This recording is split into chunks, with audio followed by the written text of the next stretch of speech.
বুয়া লাগবে না, আমরা দুজনে কাজ করবো মানে। তোমার হাসি দিয়ে আমি বুঝতেছি বুয়া লাগবে। আমরা চালু। হ্যাঁ শিমুল, তুই আর আমি বাসার সব কাজ করি না, টাকা খরচ করে দরকার আছে কোনো বুয়া না? অবশ্যই লাগবে। প্রত্যেক দিন রান্না করে গেলে আর মাথা ঘুরায়, মনে হয় যেন হোটেলে কাম করি।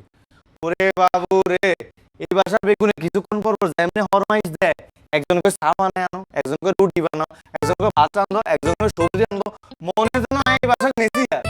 ও মা গো, আমি কি আন্ডারওয়ার্ল্ড সামলাইম না এই বাসা সামলাইম?